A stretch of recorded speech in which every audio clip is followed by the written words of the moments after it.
ஊக்கம் உடைமை அப்படிங்கிற அதிகாரத்தில் திருவள்ளுவர் ஒரு அருமையான கருத்தை சொல்கிறார். வாழ்க்கையில் சில பேர்கிட்ட இந்த செல்வம், பணம், அப்புறம் சீர் சிறப்பு இதெல்லாம் எப்படி வரும்னு கேட்டால் கதவை தட்டிக்கிட்டு வருமா. உங்கள் அட்ரஸ் என்னங்க, உங்கள் முகவரி என்ன அப்படின்னு கேட்டுக்கிட்டு நம்ம வீட்டு கதவை தட்டிக்கிட்டு சில பெருமையெல்லாம் வரும் அப்படிங்கிறார். யாருக்கு வரும்? ஆக்கம். ஆக்கம்னு சொன்னால் வாழ்வின் வெற்றிகள்னு அர்த்தம். ஒரு வீடு கட்டுறது, ஒரு பெரிய தலைவராவது, இல்லை ஒரு மிகப்பெரிய தொழில் தொடங்குவது, நம்ம வாழ்க்கையில் நோபல் பரிசு பெறுவது, இப்படி எத்தனையோ இருக்குது. ஆக்கம்னு சொன்னால் எல்லா வகையான சிறப்புகளையும் குறிக்கிற ஒரு அழகான தமிழ்ச்சொல்.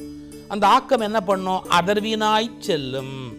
கதவை தட்டிக்கிட்டு போகுமா. இதுதான் அவர் அட்ரஸா, இதுதான் அவர் வீடா, இதுதான் அவர் இருக்கிற இடமான்னு தேடிக்கிட்டு வருமா. நாம் அதை தேடி போக வேண்டிய அவசியம் இல்லை. ஆக்கம் அதர்வீனாய் செல்லும். யாருக்கிட்ட? அசைவிலா ஊக்கம் உடையான் உழை. அது என்ன அசைவில்லா? சில பேர் ஒரு தடவை முயற்சி பண்ணுவாங்க, நம்மளால முடியலிங்க அப்படிம்பாங்க. 2 தடவை முயற்சி பண்ணுவாங்க, முடிஞ்ச வரைக்கும் முயற்சி பண்ணிட்டாங்க அப்படிம்பாங்க.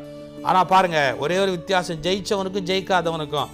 ஜெயிக்காதவன் முயற்சி பண்ணியிருக்கான், ஜெயிச்சவன் ஜெயிக்கிற வரைக்கும் முயற்சி பண்ணியிருக்கான். அதான் வித்தியாசம். அதுதான் அசைவில்லா ஊக்கம் உடையான் உழை. ஊக்கம் உடையவனுடைய இல்லத்துக்குள் ஆக்கம் தட்டி கொண்டு போய் உள்ளே நுழையுங்கிறார். எவ்வளவு அழகான கருத்து பார்த்தீங்களா? ஆக்கம் அதர்வினாய் செல்லும், அசைவு இலா ஊக்கம் உடையான் உழை.